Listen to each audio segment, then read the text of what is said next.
Alors, bienvenue. Aujourd'hui, on plonge dans un monde complètement invisible, mais qui est pourtant partout autour de nous et même en nous. On va explorer ensemble ce que sont les microbes et surtout comment notre corps mène une bataille de tous les instants pour se défendre.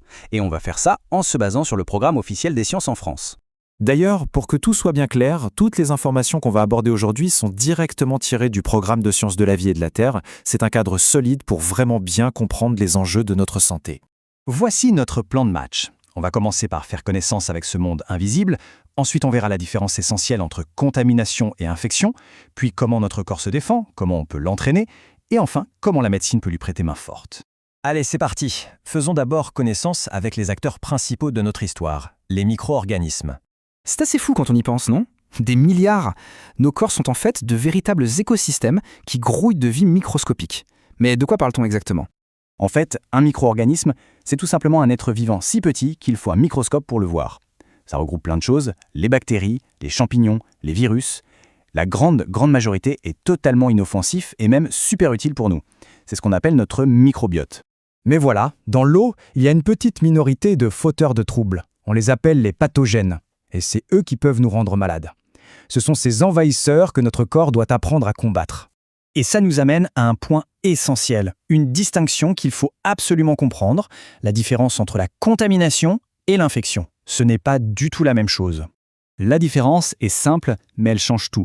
La contamination, c'est juste la porte d'entrée. Un microbe a réussi à pénétrer dans notre corps. L'infection, par contre, c'est l'étape d'après. C'est quand ce microbe commence à se multiplier, à s'installer, et c'est là que les ennuis commencent. Alors, face à une infection, comment notre corps réagit ? Eh bien, il ne reste pas les bras croisés, il fait appel à sa propre force de défense, une véritable armée spécialisée. Et cette armée, c'est le fameux système immunitaire. C'est un peu le service de sécurité interne de notre corps, constamment en patrouille pour débusquer les intrus. Et dans cette armée, il y a plusieurs unités d'élite. Les soldats de base sont les leucocytes, nos globules blancs. Parmi eux, on a les phagocytes, un peu les unités de nettoyage, qui vont littéralement manger les envahisseurs. Et puis il y a les lymphocytes, des sortes d'agents spéciaux qui produisent des armes sur mesure, les anticorps. Et justement, la phagocytose, regardez comme c'est efficace. D'abord, le phagocyte repère l'intrus. Ensuite, hop, il l'avale, il l'emprisonne. Et enfin, il le digère, il le détruit complètement. C'est un processus super direct, mais redoutable. Mais, et si on pouvait être encore plus malin, si on pouvait entraîner notre armée à reconnaître un ennemi avant même la première attaque ? Eh bien, c'est précisément ça, toute l'idée géniale de la vaccination. La vaccination, c'est en quelque sorte un camp d'entraînement pour notre système immunitaire. On lui présente un morceau inoffensif de l'ennemi juste assez pour qu'il apprenne à le reconnaître. Comme ça, le jour où le vrai pathogène se présente, il n'est pas pris au dépourvu. Ce processus crée une mémoire immunologique et c'est ça qui est puissant. L'élément clé, c'est la création de ces fameux lymphocytes mémoire. Ils se souviennent de l'ennemi pendant des années.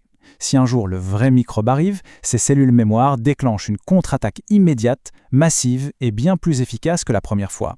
Parfois, même la meilleure armée du monde a besoin d'un coup de pouce. Et c'est là que la médecine peut apporter des renforts absolument cruciaux. On a deux types principaux de renforts. D'un côté, les antiseptiques. Eux, c'est pour l'extérieur, sur une plaie par exemple, pour tuer les microbes avant même qu'ils n'entrent. De l'autre côté, les antibiotiques. Eux, ils agissent à l'intérieur, pour combattre une infection bactérienne qui est déjà installée. Et là, attention, c'est un point capital à retenir. Les antibiotiques, c'est uniquement contre les bactéries.